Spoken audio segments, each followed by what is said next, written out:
इसके द्वारा पवित्र हो जाएंगे। इस प्रसंग से मैं आपको एक प्राचीन इतिहास सुनाता हूँ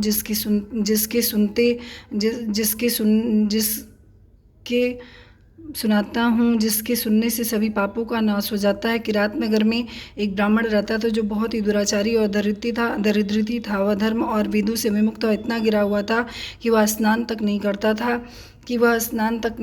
था इतना गिरा हुआ था कि स्नान तक नहीं करता था और नहीं करता था।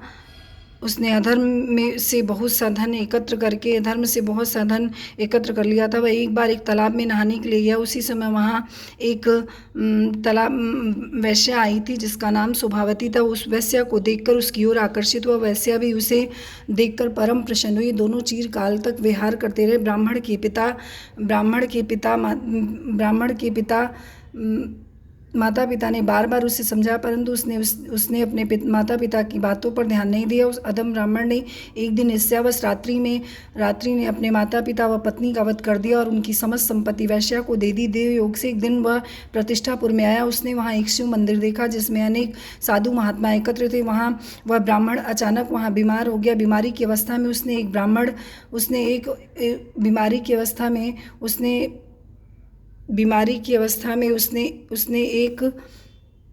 ब्राह्मण के मुख से शिवजी की परम पवित्र कथा सुनी। शिवजी के मुख से परम पवित्र कथा सुनी। देवराज नामक वह ब्राह्मण 1 मास के बाद मर गया। यमदूत उसे यमपुरी ले गए। उसी क्षण शिवलोक से शिवजी के दूत रुद्राक्ष धारण किए त्रिशूल लेकर यमलोक में पहुंच गए। उन्होंने देवराज ब्राह्मण को यमदूतों से छुड़ाकर विमान पर सवार होकर कैलाश को चल दिए। यमपुरी में कोलाहल मच गया। शोर को सुनकर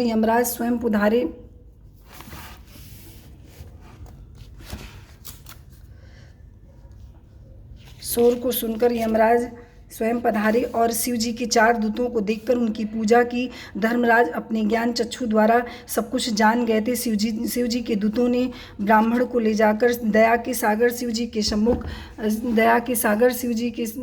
के सम्मुख उपस्थित किया। ही मुनिवरों, शिवजी की यह कथा परम पवित्र है जिसके श्रवण मात्र से महापापी ब्राह्मण देवराज भी मुक्ति पा गया। इस प्रकार शिव पुराण की कथा को विधि पूर्वक सुनने से अमर फल की प्राप्ति होती है। चंचुला की कथा। वास्कल नाम का एक गांव था जो समुद्र तट के पास स्थित था। उस ग्राम में एक निवासी स्त्री पुरुष सदुष्ट प्रकृति एवं पाप बुद्धि के थे। मनुष्य पशुवृत्ति वाले और स्त्रियां व्याभिचारिक प्रकृति की थीं। उस गांव में एक ब्राह्मण रहता था जिसका नाम